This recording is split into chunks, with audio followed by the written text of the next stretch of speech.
Hi everyone, it's your girl Kim. Today is Monday, August 29th. This video is going to be a little different. This is my accountability video, kind of. I had lap band surgery. Let's get everything out the open. I had 2 weeks before lap band surgery, which was the day after Christmas. I weighed 266 pounds. I had lap band surgery done January 7th, 2011. I weighed 249 pounds. And I think this is week 32 or 33, something like that.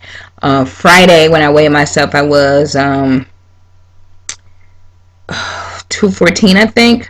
My lowest was 212. I actually it was 212. The next week I gained 5 pounds to 217, and then this week Friday I went back to 214. So yeah. So this video is going to be a really strange video. It is why I have not been successful. And I know this is, those of you that follow the law of attraction, I know that this is something that you would disagree on me doing, but it's something that I need to do in order for me to be accountable and move forward. And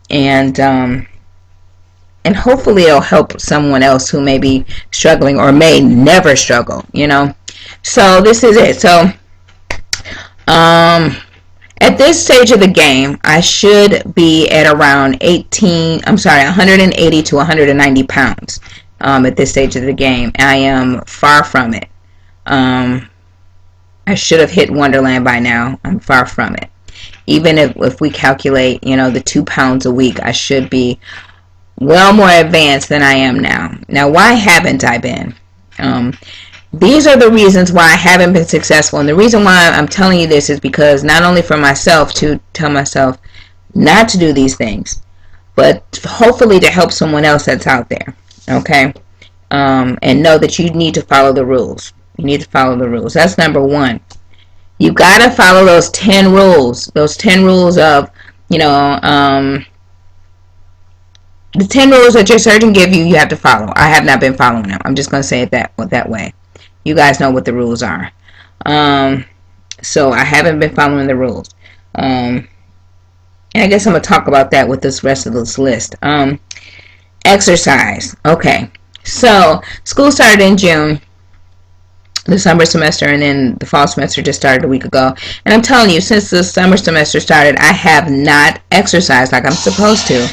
I've had a hard time getting back into my exercise regime, and because of classes, and because of trying to run a business, and because of children. That means excuse. You know, Losing Weight with Rebecca said something on Facebook that really stuck with me. She said, and you know, you guys have heard this before. She said, you will always make time for something you want to do. So when you say you don't have time for exercise, that's BS. And that's so true, because if I had a job interview for a very important job at 5 o'clock in the morning, I'd be there at 5 o'clock in the morning. Or if I had a job that I had to go to and I had to be there at 5 or 6 o'clock in the morning, I would do that. If my child had to be at school at 5 o'clock in the morning, I would get up and do that. I mean, things that you want to do. If someone told me that they were going to give me $50 every time I came in for a half an hour at 5:30 in the morning, you best believe Kim was going to be at that position, at that place and time at 5:30 in the morning to get that $50. So, I don't care if I had school going on and house and home and all this stuff going on. I should have gotten up at 5:30 in the morning or exercised at night to get that done, and I didn't. So no excuses. No more excuses. You always have time to exercise. I always have time to exercise. The food diary thing. Okay, when I first started this journey, I was obsessed with a food diary. So I did 3 food diaries. I was with my phone. I had 3 of them. I had Fat Secret diary, I had my Fitness Pal diary, and I had Spark. You guys know what I'm talking about, Spark people? Yeah. So I would log my food in 3 different food diaries, 3 different food journals. Every time I put something in my mouth, I'd be on all 3 of them, you know, doing it. If you now, I just use one or two. I still do body bug a little bit. I do that mostly for my burn, but I don't use the diary that much. But I still use one. That's Fat Secret, and I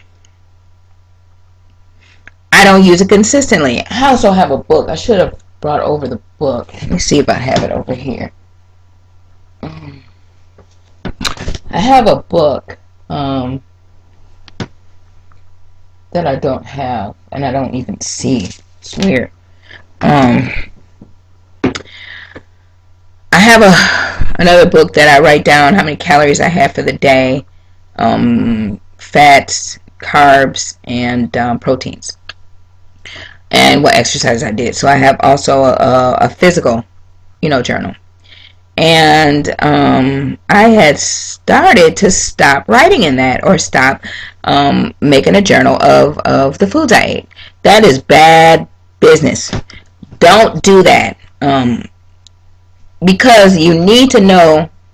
Some people have lap band and they say, well, I eat what I want, and when I get full, then I'm done. Okay, that's fine for you. For me, I need to have a food journal, because I need to see what I'm eating, how many carbs is this, not carbs, but how many calories this is, how many proteins. I need to know that. I need to know at the end of the day, I need to know how many proteins I ate that day, or whatever, so that I can move forward and be successful the next day. So another rule is, if I have time to do everything I have to do, homework is due every day or whatever, and I have time to study, I have time to take time to do my food journals and my food diaries. So that's another thing that I didn't do that I'm doing now.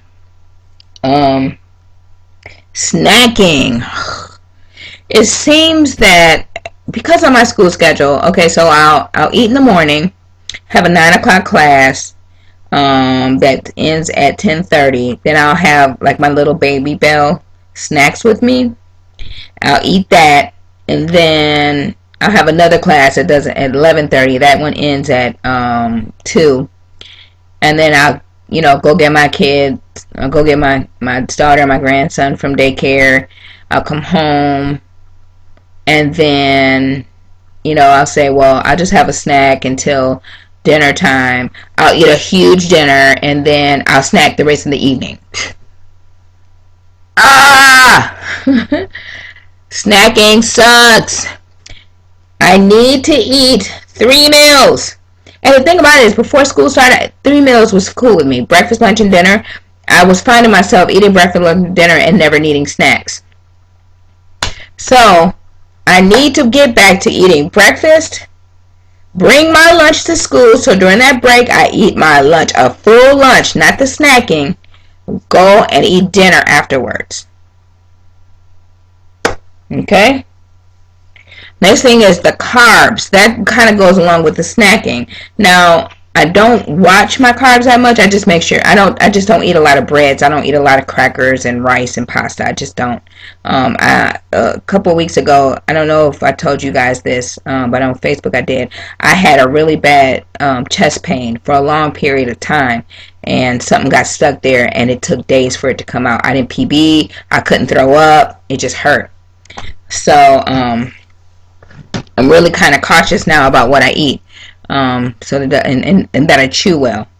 But when I would snack on Ritz crackers because the babies eat them. My daughter came back home to live with us temporarily with my grandson, and my youngest daughter, which is 14 months, and my grandson. He's going to be 1 this week. They're both toddlers. So, and then I said, I'll buy some 100-calorie snacks. I don't have any wrappers with me, otherwise I'll show you. Oh, my husband didn't eat his. These things you get from Aldi. I figured, I'll eat these, You can't eat just 1 bag of them. It is true. When you're a carboholic and you eat carbs, you crave more carbs. So now I'm back to the same place I was with craving carbs. After I broke that cycle months ago, I'm back at it. So we're going to squash all the carbs like that away. This is the last one of these. They're all gone. So I'm going to leave that up there for him to eat. I'm not even going to touch it. But I got to stick with the sugar-free jellos and sugar-free puddings, and I am in love with that Greek yogurt. I absolutely adore it. So that's a good snack too. So I need to get back to, if I have to have a snack that's worth something, cheese or yogurt or something. This crap here, it has 100 calories of nothing, really. 1 gram of protein, it's just 1 gram of fiber. It's just crap, it's just crap. It's yummy crap, but it's crap. I need to eat better foods. Portion control. Oh my gosh. So at dinner time, I'm starving, right? Portion control. I have the tools I need. I have a food scale, a digital food scale. I have my measuring cups. I have to use those consistently, no matter what. Use them. I have to use them. Stress. Dealing with new people back in the house. There's nothing better than having your daughter move back in here with her child. Just stress. Stress also causes weight gain, especially here in the belly area.